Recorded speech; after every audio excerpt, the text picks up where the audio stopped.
जब लग गुरु मिले न साचा, तब लग गुरु करो 10 पांचा। क्या गुरु बदल सकते हैं? क्या गुरु बदलने से पाप लगता है? अध्यात्म के इस मैदान में आखिर सही गुरु कौन है? गीता जी में वर्णित तत्वदर्शी संत कौन है? इन सभी प्रश्नों के उत्तर जानने के लिए अवश्य सुनिए जगत गुरु तत्वदर्शी संत रामपाल जी महाराज के मंगल प्रवचन। फिर परमात्मा ने बताया, 3 लोक का राज है ये, ब्रह्मा विष्णु महेश, ऊंचा धाम कबीर का, बाणी बिरह विदेश। 3 देव की जो करते भक्ति, उनकी कदे ना होए मुक्ति। गुण तीनों की भक्ति में ये भूल पड़ो संसार, कहे कबीर निज नाम बिना कैसे उतरो पार। अब चंद्र विजय को कुछ बात खटकी, कुछ हटकर ज्ञान था, कभी कड़वा लगा कभी मीठा लगा। घंटा 2 घंटे डिस्कशन करने के बाद उसने निर्णय ले लिया कि भगवान आपका ज्ञान भले ही मैं पहली बार सुन रहा हूं, पर आत्मा को खींच रहा है, कुछ अच्छा सा भी लग रहा है। शुरू में तो अच्छा नहीं लग रहा था। तब चंद्र विजय ने कहा कि भगवान दीक्षा दे दो दास को। परमात्मा ने उसको मंत्र दिया और कहा अब दर्शन दो दास के घर पे। तो चल पड़े मालिक। अब चंद्र विजय के घर रहे परमात्मा 2, 3, 4 दिन, प्रार्थना करके रखा उनको। सारे परिवार को बैठा लेते थे और सत्संग सुनाते थे, ज्ञान सुनाते थे। तो प्रथम बार तो केवल चंद्र विजय ने ही दीक्षा ली, बाकी सदस्यों ने नहीं दीक्षा ली, क्योंकि पहले बड़े श्रद्धालु व्यक्ति थे। दीक्षा ग्रहण बेसिक ना की, लेकिन ज्ञान सुनते रहे। परमात्मा चले गए, वो फिर कुछ दिनों के बाद फिर आए। उस समय तक चंद्र विजय ने सारे परिवार को तैयार कर दिया दीक्षा दिवाने के लिए। परमात्मा आए, पीछे उन्होंने सब ज्ञान पर डिस्कस किया और सब ने स्वीकार किया कि बात सारी सत्य है और समर्थ हैं ये संत, इनके दर्शन से ही आत्मा प्रसन्न होती है। जिन मिलते सुख उपजै, मिटे कोटि उपाद, भवन चतुर्दश ढूंढियो वो परम स्नेही साध। और वो तो परमात्मा आए थे खुद। उन सब ने दीक्षा ले ली। पूरे चंद्र विजय भाट के 16 के 16 सदस्य दीक्षित हो गए। अपन आत्माओं देखना मालिक की कैसी रजा होती है। अब पहले चंद्र विजय की पत्नी करमवती प्रतिदिन मंदोदरी के पास जाती थी, 1-2 घंटा उसका मनोरंजन करवाया करती थी। और क्या सुनाया करती थी? ऐसे ही घटिया सतर के चुटकुले, बेहुदी बातें जो आम समाज में कहीं भी नहीं जाती। इस तरह की घटिया प्रकार के चुटकुले ऐसे ही जैसे बतलाया करती हैं वो दोनों जनी, और मंदोदरी को हंसाया करती थी, खुश करती थी। जब उस करमवती को ये ज्ञान हुआ, फिर वो जाकर के मंदोदरी जी को, Mandodari wife of Ravan, king of Lanka, उसको समझाने लगी, ये ज्ञान सुनाने लगी। इस ज्ञान को सुनकर मंदोदरी की आत्मा ऐसे खिंचने लगी और एक दिन ये बोली कि करमवती, तेरे अंदर तो सारा डंगा भरा था, ये बात तू लाई कहाँ से? इतने सुंदर वचन आत्मा को खींच रहे हैं, तो ये ज्ञान कहाँ से लाई? तेरे सत्र का ज्ञान नहीं है ये। न आज तक हमने किसी सदग्रंथ में देखा नहीं और किसी पुराण में पढ़ा नहीं, किसी ऋषि ने सुनाया नहीं। यूं बता, ये कथा तैने ये ज्ञान सुना कहाँ से? करमवती ने बताया कि हमारे घर पे हमारे गुरु जी आते हैं, उन्होंने ये ज्ञान सुनाया मंदोदरी। अब मंदोदरी ने कहा कि अब के तेरे गुरुजी आए तो मेरे घर बुला के लाना। अब परमात्मा फिर जाना ही था अपने पेड़ पौधों को संभालने के लिए। तो परमात्मा गए तो गर्भवती ने अपने गुरुदेव से कहा कि गुरुवर, हमारे राजा की रानी को मैंने आपका ज्ञान सुनाया, वो बड़ी प्रभावित हुई और वो आपका दर्शन करना चाहती है। उसने कहा है कि आप एक बार अपने गुरु जी को बुला लाओ। परमात्मा कहने लगे, बेटा रावण जो है एक बहुत अहंकारी व्यक्ति है, और वहां यदि मैं जाऊंगा और वो इंसल्ट कर देगा और उधर से अपनी पत्नी को कहेगा तू क्यों बुला तूने ऐसे गैर पुरुष को, तो बेटा उसके जी में भी समस्या हो जाएगी। और यदि उसको आवश्यकता है तो यहां आ जाएगी। अब कर्मवती के सामने धर्म संकट और राज संकट दोनों खड़े हो गए। धर्म संकट तो ये हो गया कि गुरुजी ने कह दिया, मैं दोबारा कहूं कैसे। और राज संकट ये खड़ा हो गया कि मंदोदरी मेरी महारानी है और उसको यूं कैसे कहूं कि ये जवाब मिल गया। फिर भी परमात्मा ने हिम्मत दी, वो जाकर कहने लगी कि मंदोदरी हमारे गुरुजी आए हैं और मेरी अर्ज है महारानी के संतों को बुलाना नहीं चाहिए, साधु संतों का स्वयं जाकर दर्शन करना चाहिए। और यदि मैं प्रार्थना करूंगी ज्यादा और वो आ भी गए और उन्होंने आप पर रजा बख्शी नहीं तो बात नहीं बनेगी। उन्होंने, हमारे गुरुदेव जी ने आपके घराने से बना कर दिया और ये कहा है कि यदि उसको गरज है तो मेरे पास आ जाएगी। तो मंदोदरी कहने लगी, बहन मैं चलूंगी, मैं खुद चलूंगी, मुझे गरज है भगवान की। वो उस अपने नौकरानी के घर आगी रानी, परमात्मा के चरणों में मत्था टेक दिया और ज्ञान ग्रहण किया, दीक्षा प्राप्त की। क्योंकि कर्मवती ज्ञान से पहले काफी परिचित हो चुकी थी और उसने मंदोदरी को बहुत कुछ ज्ञान सुना दिया था। मंदोदरी परमेश्वर मुनिंदर जी की शिष्या बन गई। फिर वो अपने पति रावण से ये कथा ज्ञान सुनाने लगी। रावण कहने लगा, तेरी बुद्धि चल चुकी है, तेरे को किसी गलत व्यक्ति ऋषि ने बहका दिया है।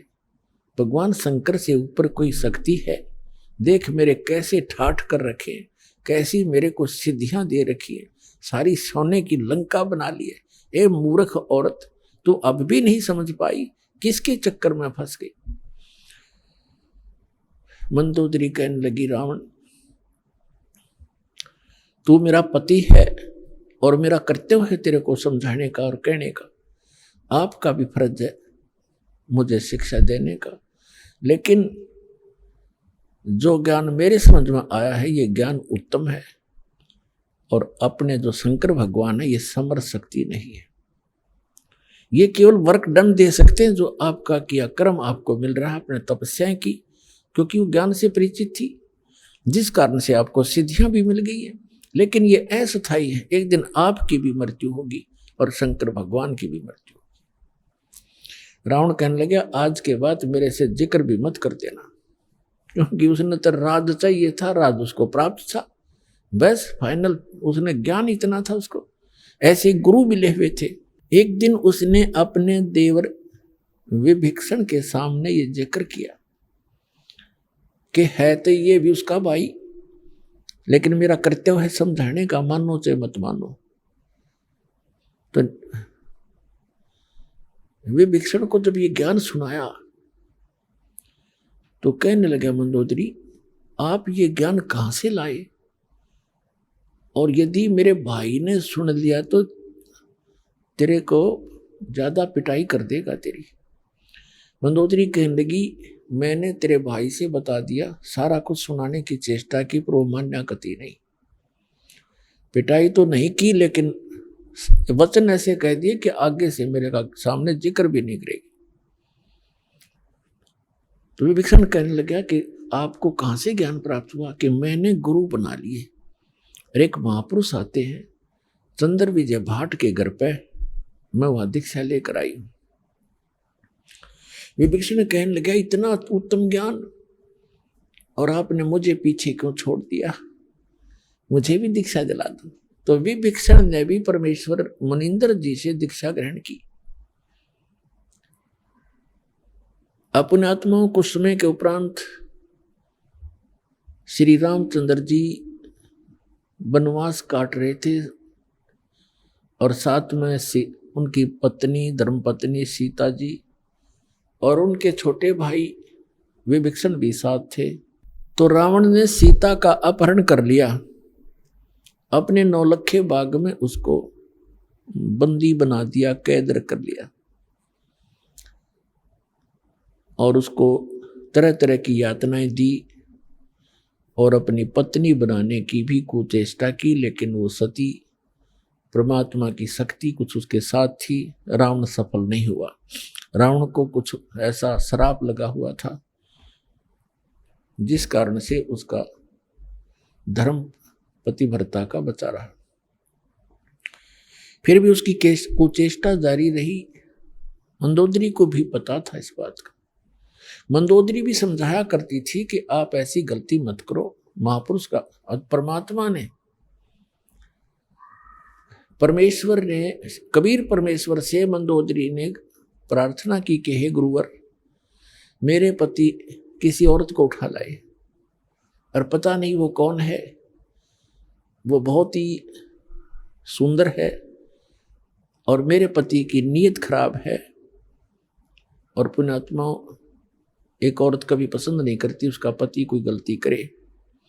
इस कारण से उन्होंने परमात्मा से प्रार्थना की। परमेश्वर ने कहा बेटा ये आम औरत नहीं है और रावण इसमें अपनी कुचेष्टा में सफल नहीं हो पाएगा, तू चिंता ना कर। फिर भी मैं बताता हूं बेटा, उसको कह दे तेरे पति को कि इस देवी को लौटा दे, इसी में इसकी खैर है। ये आम औरत नहीं है, ये लक्ष्मी अवतार है और श्री विष्णु श्री राम रूप में अपने कर्माधार से यहाँ वनवास प्राप्त किए हुए थे। राजा दशरथ के घर उनका जन्म है और वो दोनों भाई जंगल के अंदर भटक रहे हैं, इसकी खोज कर रहे हैं और वो यहाँ तक पहुंचे भी एक दिन सेना भी लेकर आएंगे, युद्ध भी होगा, या तो ये इसको सहर्ष अब लौटा कर अपनी अक्षमा याचना कर ले तो इसकी जान बच सकती है, तेरा सुहाग रह सकता है। अब मंदोदरी जी अपने गुरुदेव के एक एक वचन को फाइनल मानती थी कि जो ये कहते हैं सारी सत्य है, क्योंकि वो तो भगवान भी थे।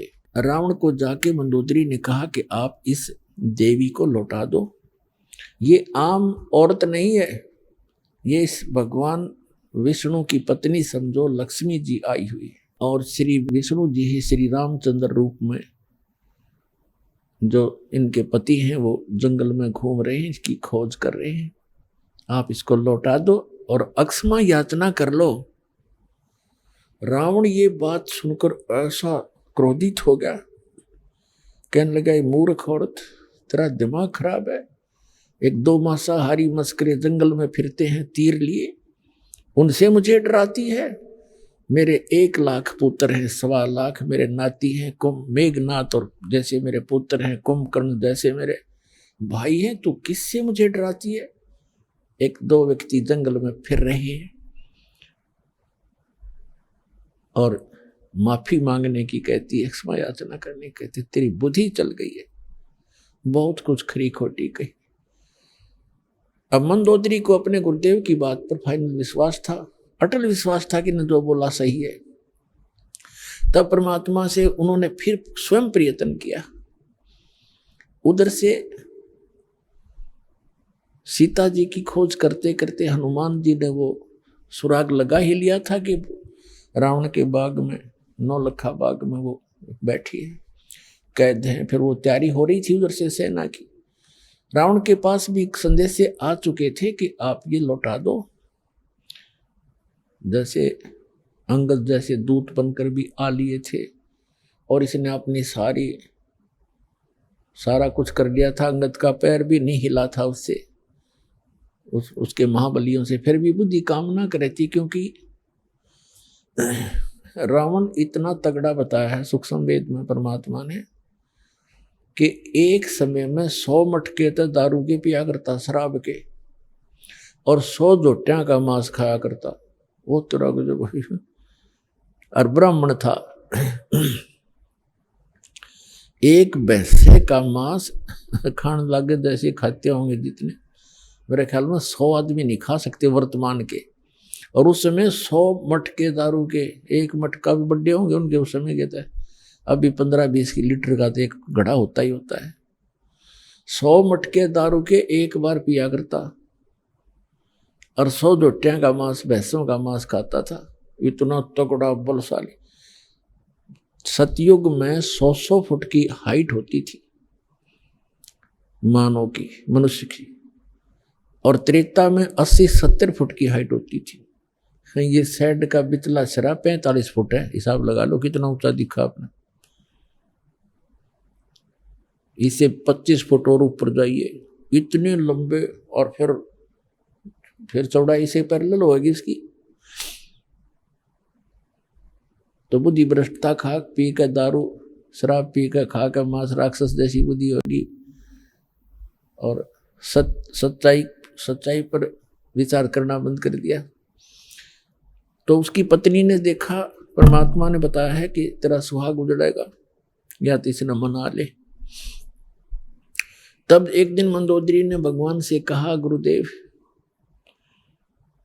आप कृपा करो, एक बार आप समझा दो मेरे पति देव को, और यदि वो आपकी बात नहीं मानेगा तो मैं उसे मराए मान लूंगी। आज से ही मैं अपने आप को विधवा समझ लूंगी अगर आपकी बात नहीं मानी उसने। परमात्मा, और आप नहीं जाओगे दाता तो मेरी आत्मा में तड़फ बनी रहेगी कि शायद गुरु जी कह देते तो मान जाते। अब उस समय, जिस समय ये उसको पता लग गया था रावण को कि सेना बाहर भी इकट्ठी हो रही है और कभी भी आपके साथ कोई गलत घटना घट सकती है, इसलिए वो गुप्त मीटिंग कर रहा था सभी अपने मंत्री महामंत्रियों के साथ, और सभी अपने पुत्र सभी रिश्तेदारों को इकट्ठा कर रखा था। गुप्त मीटिंग चल रही थी। परमात्मा वहां पहुंच गए एक साधु रूप में, और वहां गेट के ऊपर खड़ा था गेट कीपर पहरेदार। उससे जाकर कहा कि भाई मुझे राजा रावण से मिलना है, मेरा संदेशा भिजवा दो, मैं उससे मिलना चाहता हूं। पहरेदार ने कहा कि महाराज ये रावण इतना खतरनाक आदमी है, इतना क्रोधी है, इसने आदेश दे रखा है कि अंदर का संदेश तो बाहर जा सकता है, बाहर का संदेश इस दौरान मेरे पास लेकर आने की आवश्यकता नहीं तेरा सर कलम कर दूंगा, कत्ल कर दूंगा। तो महाराज मैं विवश हूं। अब उस समय संतों से भी डर लगता था, क्योंकि वो कोई वचन कुवचन बोल देते थे जो हानि कर देता था। तो परमात्मा समझ गए कि इसके बस की बात नहीं, अपनी व्यवस्था ये सही जाहिर कर रहा है। तो परमात्मा वहां अंतर ध्यान हुए और रावण के दरबार के अंदर प्रकट हो गए, जहां पर लाखों आदमी बैठे हों। तो वो कितना बड़ा महल होगा, इतना लंबा, बीच में गेट, ऊपर ऊंची स्टेज के ऊपर बीच में गैलरी, स्टेज पर बैठा रावण। जो ही उसने देखा कि ये आदमी महात्मा अंदर किसने आने दिया, रावण ने आदेश दिया गर्ज के पहरेदार को बुलाओ।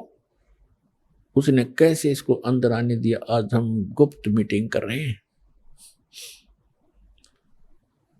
तब तक परमात्मा निकट आ गए और कहा, जी आपके पहरेदार का दोष नहीं, आपके गेट कीपर ने कति मना कर दिया था, और यहां तक कहा था कि अंदर का संदेश बाहर आ सकता है, बाहर का संदेश मैं अंदर नहीं जाने दूंगा, और आपको तो जाने ही नहीं दूंगा। तो रावण ने पूछा कि तू आया कैसे, फिर जबरदस्ती आया कि नहीं? उसको पता ही नहीं मैं कैसे आया। तो परमात्मा एकदम अदृश्य हो गए, अंतर्ध्यान हो गए और फिर तुरंत वहीं प्रकट हो गए। तब कहा कि मैं ऐसे आया, उसको नहीं पता, वहां तो मैं अदृश्य हो गया और आपके महल के अंदर राज दरबार में प्रकट हो गया, ऐसे आया। तो रावण ने कहा कि बोल क्या काम आया तू, फिर तेरी खबर लूंगा, तू अंदर आ कैसे गया। परमात्मा ने कहा कि रावण, जिस देवी को तू उठाकर लाया है उसको वापस लौटा दे, तेरी इसी में खैर है, और अपनी अक्षमा याचना कर ले, तेरा कुल बच जाएगा, तेरी जान बच जाएगी। वो भगवान विष्णु के अवतार हैं और ये लक्ष्मी अवतार सीता है। रावण कहता है कि अपनी जुबान बंद कर ले और तू वापस चला जा। परमात्मा ने कहा कि तेरी विनाश काले विपरीता बुद्धि होगी है रावण, तेरा सर्वनाश निकट है, तो दुनिया के अंदर एक नंबर का दुष्ट प्रसिद्ध होगा। तो ऐसे कर्म मत कर, एक सूरवीर होकर अबला को हर लाया, तो जैसे धिक्कार है तेरे जैसे राजा को। परमात्मा तो परमात्मा थे, निडर थे, उसने 36 सुना दी उसके हित में। रावण को इतना क्रोध आया कि 2 कौड़ी का एक संत और लंका के राजा के इंसल्ट कर दी, निकाल के तलवार और वहीं से जंप लगाया, नीचे आया, स्टेज से कूद गया और गुस्से में तलवार निकाल के परमात्मा को कत्ल करना चाहा। परमेश्वर के पास एक झाड़ू की सींग थी, आपको देखी होगी झाड़ू की सींग कितनी पतली होती है, एक सींग, वो तिल्ली सींग लंबी सी, और उसको ऐसे कर दिया, हाथ में ले रखा था, ऐसे कर दिया। रावण ने गुस्से में उसके ऊपर ऐसे 70 कट्टा कट्टे, जैसे लोहे के पिलर का लगता हो उसकी तलवार, 70 बार वार किया और सींग को निशान भी नहीं हुआ। और 100 जोटे खाने वाला कितना पहलवान होगा, कितना तगड़ा, पसीने आगे भाई गए, कांपन लग गया और खड़ा हो गया तलवार लेकर, कहने लगा, अब उसने देख लिया ना मारे तो मरता, एक सींग का निशान हुआ तो उसका क्या बिगाड़ देगा। उसका समझ में नहीं आई कि भगवान है, न सोचा कोई सिद्धि होगी इसके पास।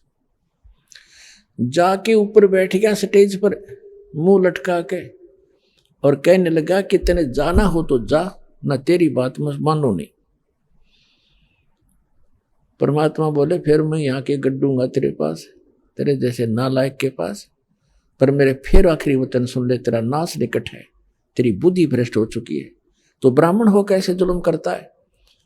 और परमात्मा, वो परमात्मा के सब बच्चे हैं, सबको कहना सुनना उसका कर्तव्य बनता है, ये कहकर वहां से अंतर्ध्यान हो गए। अब परमात्मा ने जाकर के वहां चंद्र विजय के घर पे बता दिया कि कह देना मंदोदरी को कि मैंने उससे कहा था, लेकिन वो बिल्कुल नहीं माना। मंदोदरी वहीं आ गई कुदरती, क्योंकि बुला लाई जाकर के वो कर्मवती चंद्र विजय भाट की पत्नी, और कहा परमात्मा ठीक है, आपकी बात उसने नहीं मानी तो मेरा आज से वो मन मृत्यु मान ली उसकी। परमात्मा बोले बेटी मैंने अपना जो आपने कहा मैंने वो कर दिया, पर वो नहीं माना। अब उस समय विभीषण भी वहां विराजमान था और दीक्षित था।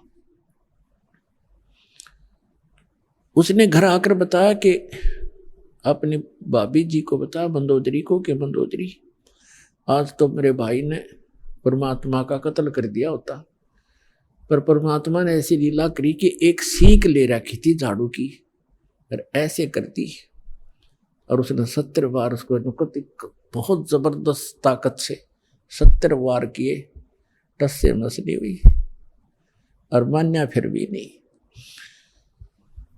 तो पुण्यात्माओं कहने का भाव ये है कि फिर क्या होता है, जैसे कि आपको कथा सुनाई थी कि नल और नील नाम के 2 आपस में मौसी के बेटे थे, उनकी माताएं बहन थी, दोनों ही अपने पूर्व जन्म के संस्कारों से और प्रारब्ध के दुख से दुखी थे, कष्ट से। उन दोनों को बहुत मानसिक परेशानी भी थी, शारीरिक कष्ट भी थे। और परमात्मा कबीर जी के आशीर्वाद से वह स्वस्थ हो गए थे। फिर उनके शिष्य बनकर मुनिंदर ऋषि रूप में परमात्मा आए हुए थे। एक आश्रम कुटिया बना रखी थी, वहां वो रहा करते, सत्संग सुनने जाया करते थे, अपने घर भी आ जाते थे। जैसा कि आपको पहले भी बताया है कि उनके हाथों में समुद्र के अंदर कोई वस्तु ना डूबने का ये कैसे वो चमत्कार करामात आई थी। ये दोनों कबीर साहब के पास गए थे पहले, उससे पहले सब जगह इन्होंने अपना सारा इलाज भी करवा लिया था। और सभी ऋषि महर्षियों ने बता दिया था कि ये तुम्हारे प्रारब्ध के अंदर, तुम्हारे प्रारब्ध में लिखा है, ये दंड तुम्हें भोगना पड़ेगा, इसको कोई विश्व में काट नहीं सकता। ये तुम्हारी किस्मत में लिखा हुआ निर्धारित अंक है। लेकिन फिर भी आत्मा को मालूम है कि परमात्मा एक ऐसी शक्ति है कि वो सर्व संकट और सब पापों का नाश अवश्य कर देते हैं। इसलिए परमात्मा की खोज में संतों के पास जाते हैं और संत ही रूप में परमात्मा आते हैं। वैसे तो हमने परमात्मा की परिभाषा गलत सुन रखी है। हम निराकार मानते हैं भगवान को। तो साधु कहते हैं, कबीर साहब कहते हैं कि पर्वत पर्वत में फिरा, कारण अपने राम, राम जैसे संत मिले जिन सारे सब काम। परमात्मा के लिए भटक रहा था, कहीं पर्वत पर, कहीं गुफाओं में, लेकिन कोई संत मिला जिससे वो लाभ हुए जो भगवान दिया करता है। तो वो संत नहीं, वो स्वयं परमात्मा ही होते हैं। और ये परमात्मा आते रहते हैं अपनी प्यारी आत्माओं को परमात्मा में आस्था बनाए रखने के लिए। उनको सतमंत्र दे जाते हैं, कुछ अपने आशीर्वाद से उनकी बैटरी चार्ज कर देते हैं, पुण्य बना देते हैं, और ताकि उनमें उनके ऐसे दुख दूर कर देते हैं वो सोच भी नहीं सकते। फिर उनकी आस्था भगवान में दृढ़ हो जाती है। यही कारण रहा कि अभी तक हम परमात्मा परमात्मा कहते आए और भगवान से डरा करते, सर्व सुख पूर्व में परमात्मा से चाहा करते थे। आज से 50-60 वर्ष पहले वर्षा होती नहीं थी, होती थी भगवान से अर्ज करते थे तो वर्षा होती थी। कोई दुख भी होता तो हम अपने झाड़ फूक जंतर से ही, मंत्र से कोशिश किया करते थे। इसलिए भगवान आते थे और ये दुख सभी प्रकार के परमात्मा दुख दूर कर सकता है, कर ही देता है। इसलिए परमात्मा जगह जगह आकर प्रकट हो जाते थे, उस क्षेत्र में अपनी महिमा बना जाते थे और उनकी महिमा बहुत वर्षों तक चलती रहती है। उन्होंने इस परमात्मा की आस्था हमारे हृदय में यहाँ इस कलयुग तक बना कर रखनी थी। तो नल और नील परमात्मा के चरणों में पहुंचे, आशीर्वाद मात्र से स्वस्थ हो गए। ऐसे हो गए जैसे कभी उनका दुख था ही नहीं, किसी प्रकार का कोई कष्ट इनको नहीं हुआ। फिर उनकी आस्था दृढ़ होगी। सब जगह खड़ा होकर कहा कि हम बड़े दुखी थे, गुरुदेव की कृपा से हम सुखी हो गए। हमने तो मान लिया था कि आजीवन कष्ट उठाना पड़ेगा, लेकिन हमें नहीं पता था कि पृथ्वी पर परमात्मा आए। इस तरह के वहाँ उपस्थित भक्तों को जो सत्संग सुनने के लिए गए थे सबको बताया, औरों का भी दृढ़ हुआ विश्वास। तो उन्होंने, परमात्मा ने बताया, बेटा सत्संग में सेवा जरूर करनी चाहिए, इसे बहुत पाप कटते हैं और आप तो बहुत पापों से ग्रस्त हो और आपको कुछ सेवा करनी चाहिए हाथ से। पुण्यात्माओं, हमारे कई प्रकार के पाप कर्म हैं।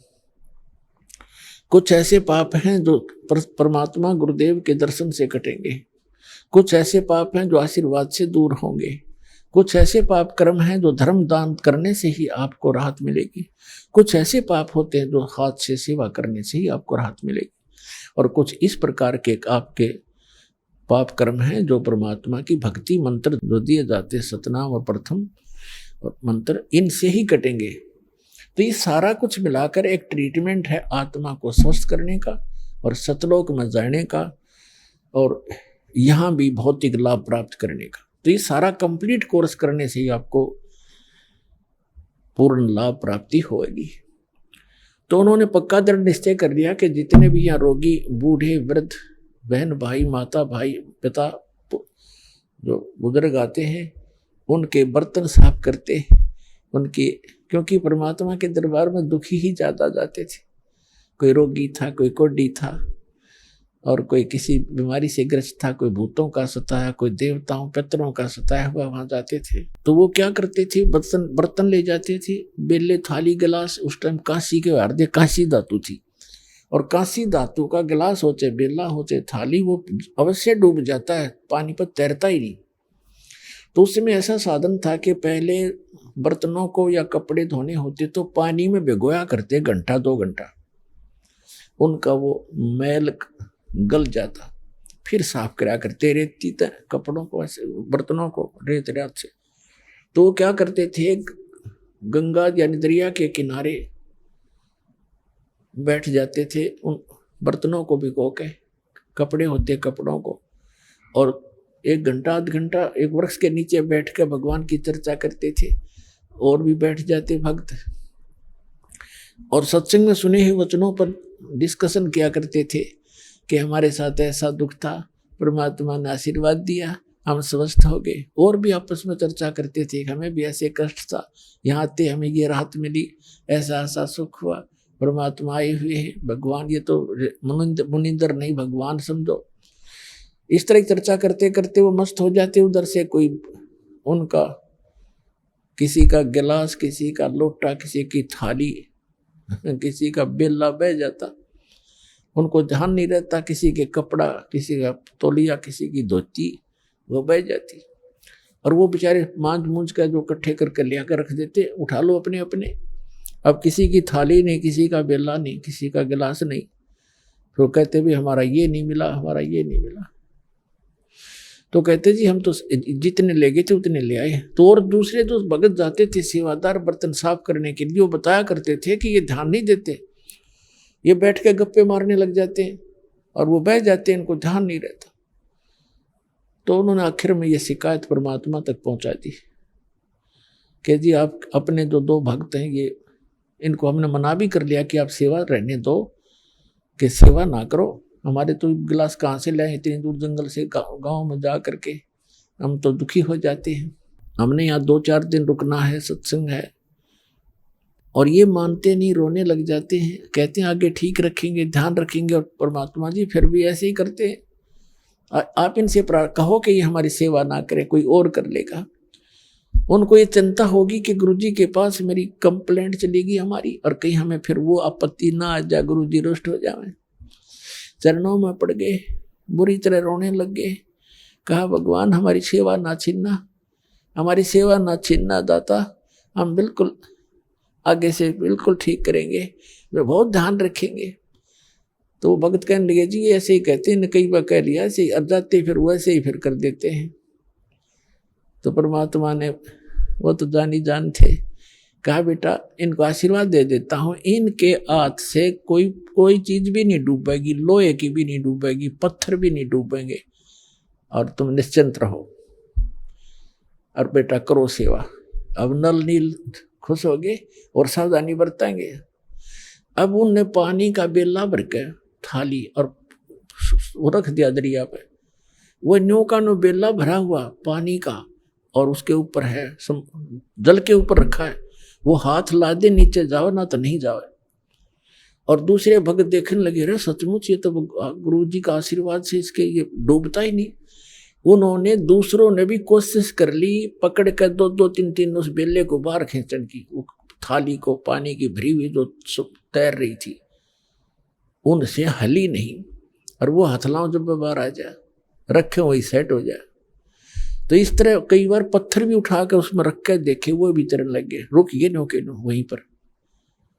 आधे डूब जाते थे, आधे रह जाते थे ऊपर। तो इस तरह की उनके वरदान परमात्मा ने दे दिया। वह समस्या समाधान करने के लिए कि ये सेवा भी नहीं छोड़ना चाहते, इनको सचमुच ये दिक्कत है ही। तो दोनों का बीच बिचाड़ा कर दिया। और ये फिर कहाँ जाकर बात बनी। अब उधर से समुद्र के ऊपर पुल बनाने की आवश्यकता पड़ी श्री रामचंद्र जी ने। और समुद्र पर पुल बनाना कोई बालकों का खेल है। श्री रामचंद्र जी कहते 3 दिन तक घुटनों पानी में खड़ा रहा। समुद्र से याचना करता रहा, प्रार्थना करता रहा, मुझे रास्ता दे, जल्द ही मुझे रास्ता दे सागर राज, मैं बहुत दुखी हूं और ऐसे ऐसे मैंने अपनी पत्नी को छुड़वा के लाना। तीसरे दिन जब उसने देखा कि समुद्र टस से मस नहीं हो रहा है, लक्ष्मण से कहा कि मेरा अग्नि बांध दे, इस समुद्र को फूंकता हूं। ये रावण का संग पाकर अभिमानी हो गया है। अब उसने निकाल के तीर फूकना चाह के लिए छोड़ना चाह अग्निबाण, तभी समुद्र विपर रूप बनाकर बाहर आ गया। श्री राम से कहने लगा कि भगवान ऐसा अनर्थ ना करो, यदि आपने जल को फूक दिया, मुझे फूक भी दिया, तो ये गड्ढा बन जाएगा, आप फिर भी सफल नहीं हो सकोगे इसमें से जाने के लिए, और बहुत बड़ा संसार बसा हुआ जीव जंतु, आपको पाप लगेगा। ऐसा काम करो कि लाठी भी ना टूटे और सर्प भी मर जा। भगवान श्री रामचंद्र जी ने कहा कि फिर ऐसा कौन सा उपाय है बताइए। आपकी सेना में ये नल्लील और भी पहुंच गए वहां पर, फिर तो सारे जंगल में जितने रहा करते थे कुछ सब इकट्ठे हो गए, लाठी ले गए। ये भी वहां गए हुए थे उस सेना में कि विपर रूपधारी समुद्र ने कहा कि आपकी सेना में नल और नील नाम के दो ऐसे कारीगर भी हैं, वह शिल्पकार भी थे, जैसे मकान बनाने वाले। दो ऐसे सैनिक हैं आपकी सेना में, उनके हाथों में उनके गुरुदेव द्वारा दी गई ऐसी शक्ति है कि पत्थर भी तैर जाएंगे, कोई वस्तु नहीं डूबती, वो पत्थर रख, कोई चीज रख दें और वो तैरती रहती है, और चाहे उसके ऊपर कितना बलशाली व्यक्ति खड़ा हो जाए वो डूबती नहीं, ताकतवर वजनदार। तो श्री राम ने कहा भी नलनील को बुलाओ, नलनील आए, उनसे कहा कि भी एक ट्रायल दो, अपनी कोई पत्थर रख कर दिखाओ, आपके हाथों में करामात बताई हमने और हमें जरूरत है यहाँ पुल बनाने की। नल और नील दोनों अभिमान में आगे, ये महाराज जीव ने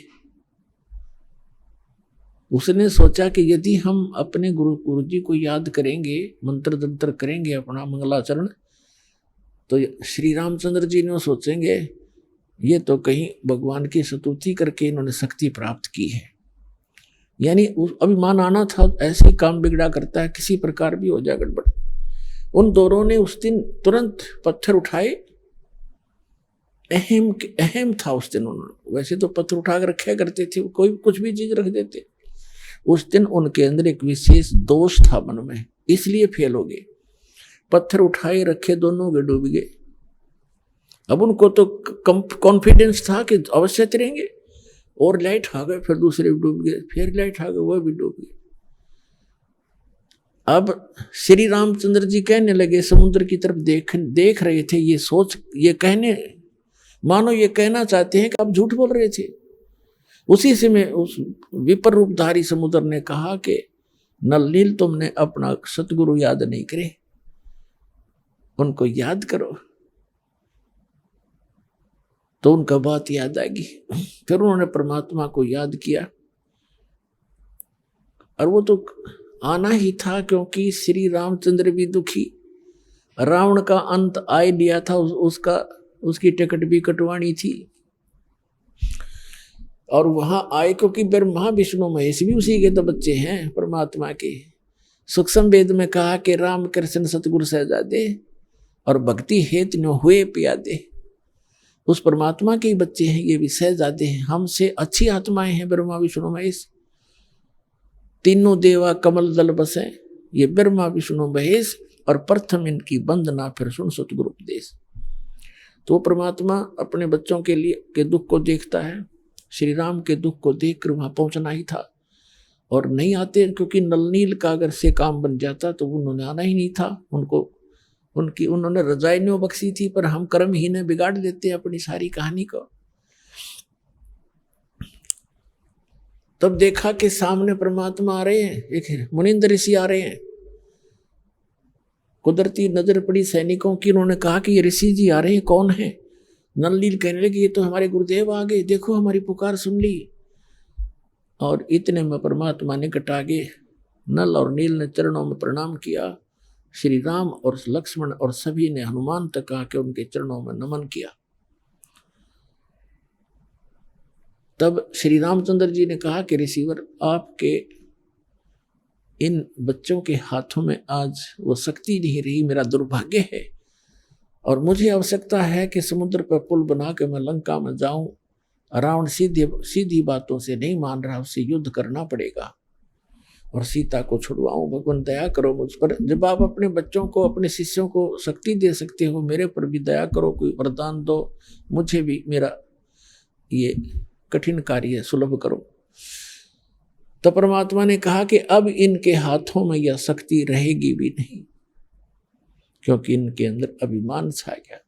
अब परमात्मा कहते हैं कि जैसे माता गर्भ को रखे यतन बना और ठेस लगे तो अक्षीण होए, तेरी ऐसे भक्ति जावे।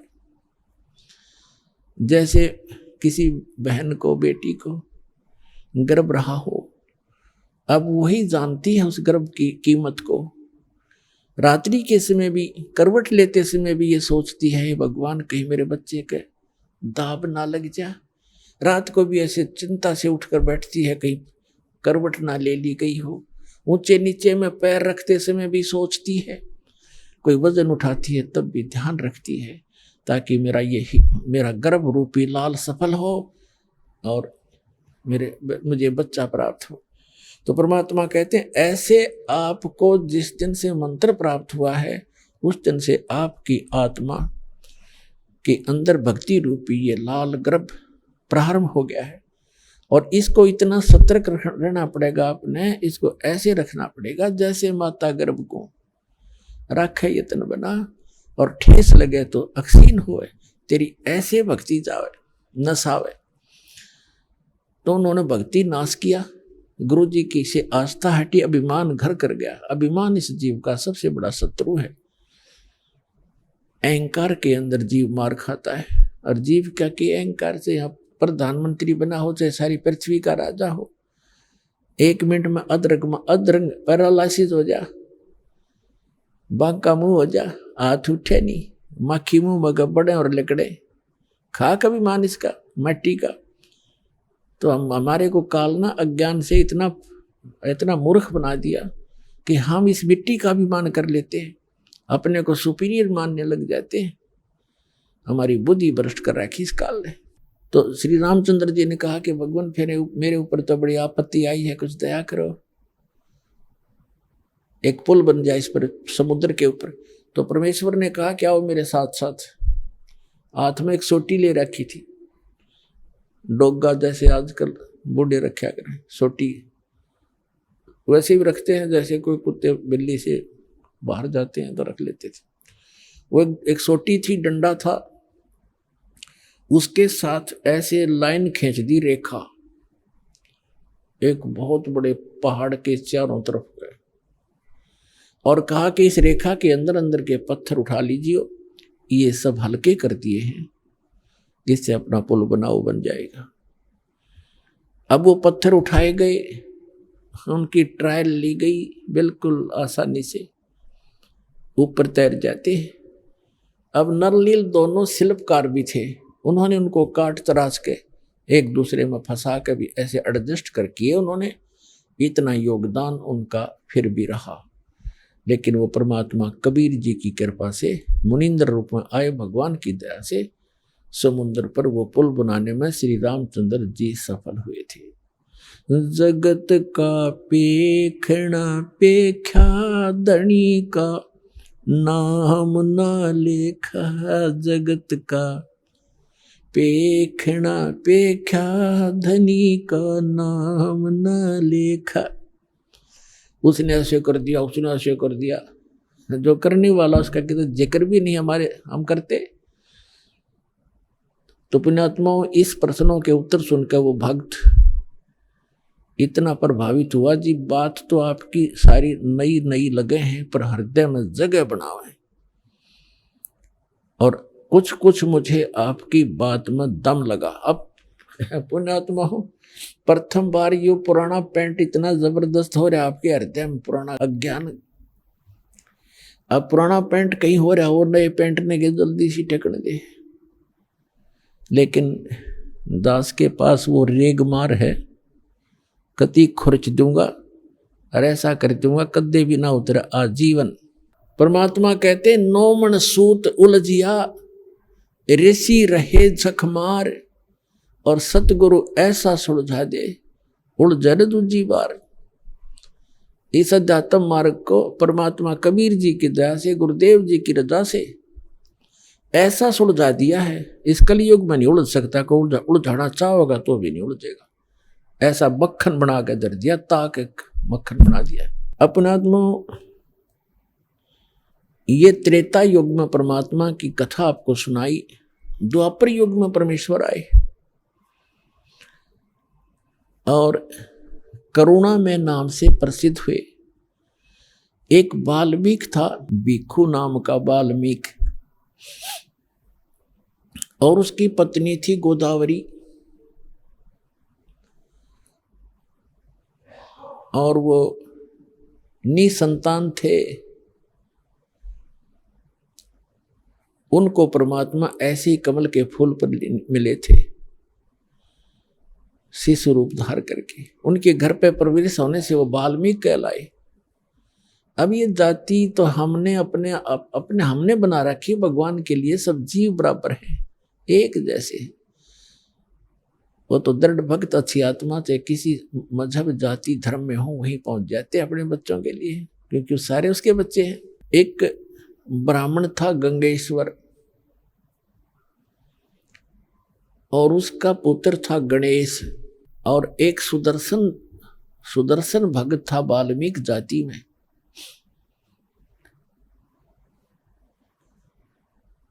वो परमात्मा का भक्त बना जब करुणा में नाम से आए हुए थे, सुदर्शन नाम का एक भक्त।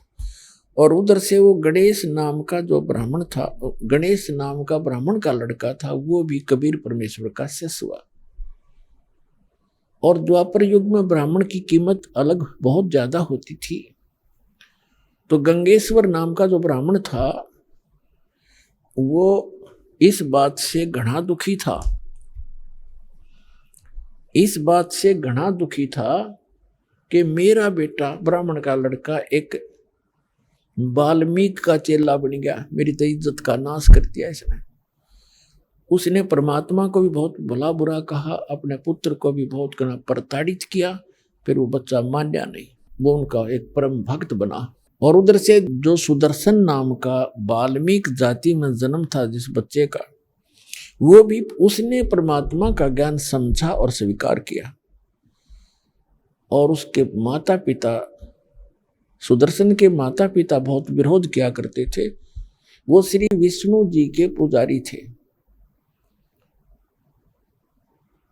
और परमात्मा के उस ज्ञान को उन्होंने नहीं माना, लेकिन सुदर्शन जी ने बहुत अच्छे तरह से समझा। एक दिन क्या हुआ कि सुदर्शन जी ने बहुत प्रार्थना की और कहा, भगवान मुझे वो लोक दिखा दो जहाँ जिसकी आप चर्चा किया करते हो। परमात्मा बोले, बेटा जो मैं बता रहा हूँ सो विश्वास कर ले भाई, गुरु के वचन पर विश्वास करना चाहिए। अच्छा जी, जैसे आपकी इच्छा। लेकिन वो जान गए कि इसके हृदय में जो वस्तु है, इसके डिमांड है, वह पूरी ना होगी तो यू नहीं मानेगा। तो परमात्मा ने कहा ठीक है। एक दिन परमात्मा बैठे थे, चल तुझे सतलोक दिखाऊं। अगर जी ले चलो। उनको सतलोक ले गए। एक रूप में वही बैठे हैं, वो उनकी आत्मा को लेकर सतलोक ले गए। 3 दिन और 3 रात तक वो लड़का बेहोश पड़ा रहा, सुदर्शन। अब उधर से उसके माता पिता को पता चला कि ऐसे ऐसे वो करुणा में, करुण कहा करते परमात्मा। करुण ने पता नहीं क्या जंतर मंत्र कर दिया और मेरे बच्चे को बेहोश कर दिया। अब परमात्मा की माता पिता के पास भी जाकर उलाने देने गई वो उसकी माता सुदर्शन की, कि तेरे बेटे ने मेरा बेटा मार दिया, इसने पता नहीं कि जंतर मंत्र कर दिया। कबीर साहब को उसकी माँ समझाने लगी करुणा में जी को, कहने लगी, बेटा तूने क्या कर दिया? उसके लड़के का इकलौता पुत्र था। अब उसका भी नहीं पता था इस बात का, वो भी आ गई वहां शोक व्यक्त करने के लिए। और भी इधर उधर के लोग इकट्ठे हो गए, डॉक्टरों को दिखाई, झाड़ फूक करवाने लग गए, कुछ नहीं हुआ। तो तीसरे दिन परमात्मा उसको लेकर वापस आए। उठते ही कहता है, सारे इकट्ठे हो रहे रिश्तेदार तक, वो करुण कहाँ है, करुण कहाँ है भगवान, वो तो भगवान है, वो तो परमात्मा है, करुण कहाँ है। उठकर चल पड़ा, परमात्मा के घर पहुंच गया। अब घर वालों को तो खुशी हुई कि चलो हमारा बालक जीवित हो गया, कुछ भी कहता रहो। और उस दिन के बाद उस सुदर्शन जी का ऐसा दृढ़ विश्वास हो गया कि ये भगवान उतरे, ये एक आम वाल्मीकि नहीं है, व्यक्ति नहीं है। तो कहने का तात्पर्य दास का है कि पुण्यात्माओं, जैसे महाभारत के युद्ध के समय श्री कृष्ण जी में प्रवेश करके काल ने गीता का ज्ञान दिया, और श्रीमद् भगवत गीता के अंदर आपने बहुत पढ़ा हुआ है, यानी काल भगवान ने कहा कि अर्जुन तू युद्ध कर ले, तुझे पाप नहीं लगेंगे, तू तो निमित्त निमित्त मात्र है, ये सब मैंने मार रखे। और फिर ये भी कहा कि यदि तू युद्ध में मारा गया तो स्वर्ग प्राप्ति होगी। आइए अब हम उन श्रद्धालुओं के अनुभव जानते हैं जो जगत गुरु तत्वदर्शी संत रामपाल जी महाराज जी से दीक्षा प्राप्त कर चुके हैं तथा उनके द्वारा बताए गए भक्ति मार्ग पर चल रहे हैं। नमस्कार जी। सत्साई जी। क्या नाम है बहन जी आपका? कमलेश। बहन जी आप कहाँ से आई हैं? पंजाब लुधियाना से। बहन जी संत रामपाल जी महाराज से नाम दीक्षा लेने से पहले क्या आप कोई भक्ति साधना भी करती थी? संत रामपाल जी महाराज से नाम लेने से पहले जो भी घर में देवी देवताओं की पूजा होती थी वही पूजा करते थे, वो कट्टू श्याम की पूजा करते थे, जो परिवार वाले करते थे वही करते रहते थे। तो फिर आप संत रामपाल जी महाराज की शरण में कैसे आई? संत रामपाल जी महाराज की शरण में 99 में हमारे मामा जी के घर पे सत्संग हो रहा था, वहाँ पे हमें सत्संग सुना।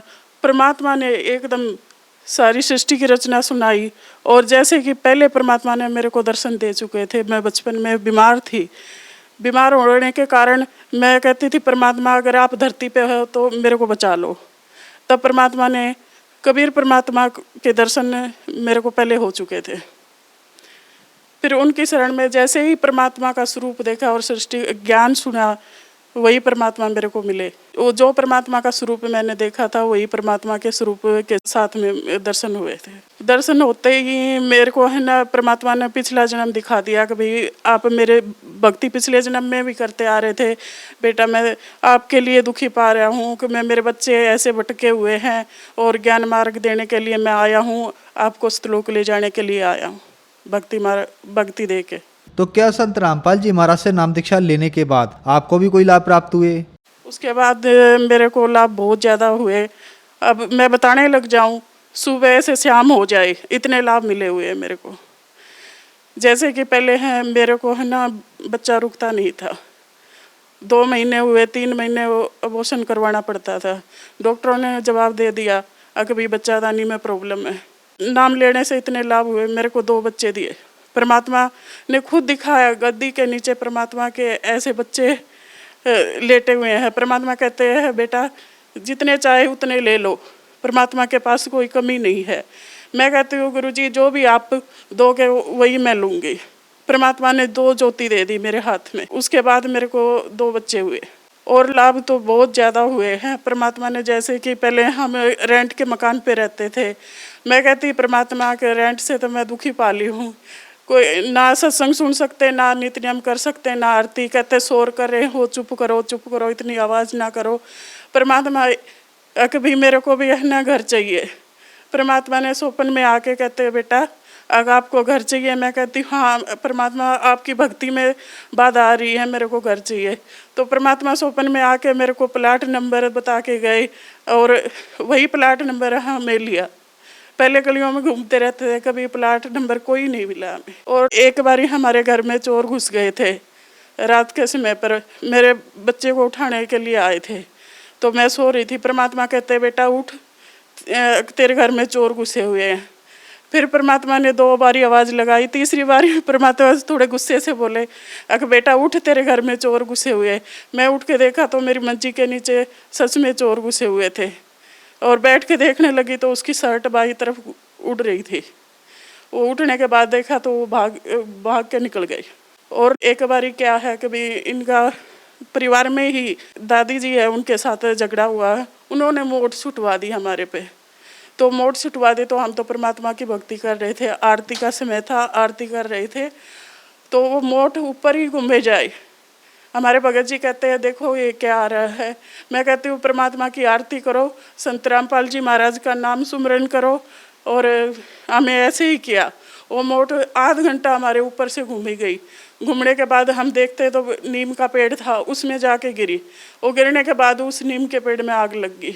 आग लगने से फिर वो नीम का पेड़ सूख गया बिल्कुल। किसी के माध्यम से पता चला कि भाई वो मोट छोड़ने वाला कहता है कि भाई किसके पास छुटवा दी आपने, अगर वो तो बहुत इतने तगड़े समर्थ की शक्ति में है, परमात्मा की शक्ति में है, उनके बस के हमारे से ये मोट वगैरह नहीं छोड़ी जाएगी, हमें माफ़ कर दो, नहीं तो मेरी जान को खतरा था, मैं पेड़ में नहीं डालता तो।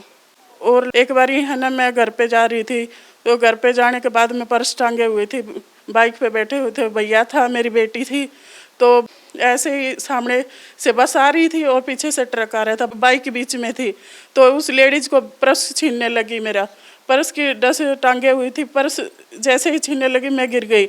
मैं कहती हूँ परमात्मा आप ही बचा सकते हो। तो इतना 5 मिनट का जो गैप था 15 मिनट का कर दिया परमात्मा ने, और मैं नहीं ट्रक आया, इतनी देर में नहीं बस आई। संत गुरु रामपाल जी महाराज ने बचा ली। फिर संत गुरु रामपाल जी महाराज के पास गई मैं दर्शन करने के लिए। गुरुजी ने कहा बेटा आज तेरा जन्म इतना ही था, खत्म होने वाला था, यह जन्म दान तो परमात्मा ने दिया है। और परमात्मा तो मेरे को इतना ज्ञान दिया है, इतना निर्मल ज्ञान, कभी इस धरती पे पहली बार ज्ञान मिला है। और लाभ ये हुए कि मेरी माता जी की डेथ हो गई 8 महीने पहले ही।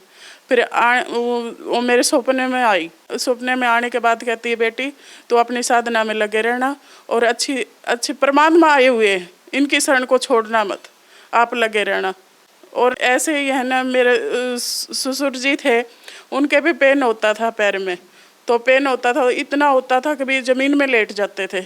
ज़मीन में लेटने के बाद कहते थे परमात्मा आज मेरे को बचा लो, इतना दर्द होता है या तो उठा लो। फिर सत्संग सुनाते थे तो पिताजी को बोले, मैं कहा पिताजी आप नामदान ले लो, आपका दर्द ठीक हो जाएगा। कहते हैं कि भाई आपके गुरुजी को बोलो कि भाई मेरे को ठीक कर दे, और फिर मैं नामदान ले लूँगा। परमात्मा ने 2 दिन में दर्द कम कर दिया, और तीसरे दिन तो दर्द का पता ही नहीं चला, वो ठीक हो गए। उन्होंने नाम उपदेश कहते हैं कि बाद में लेंगे थोड़ा, फिर उनकी डेथ हो गई थी। फिर मेरे हस्बैंड के सपने में आए, तो सपने में आने के बाद कहते हैं कि भाई बेटा आप सही जगह लगे हुए हो, इस जगह को छोड़ना नहीं। संत रामपाल जी महाराज परमात्मा आए हुए और सही ज्ञान देते हैं, और यही भक्ति करना। जो श्रद्धालु आज आपको देख रहा है, आप उन्हें क्या संदेश देना चाहेंगी? भगत समाज को यही संदेश देना चाहती हूँ कि भी धरती पे परमात्मा आए हुए हैं, अवतार आए हुए हैं, कबीर साहब के अवतार संत गुरु रामपाल जी महाराज, और जल्दी से आए और अपना मोक्ष कराए। बहन जी, संत रामपाल जी महाराज की शरण में कैसे आ सकते हैं? सत्संग के दौरान कुछ नंबर चलाए जाते हैं, उन नंबरों पे संपर्क करें, और अपने नज़दीक की नाम स्थल सेंटर पे जाकर नामदान ले। धन्यवाद बहन जी। सत साई।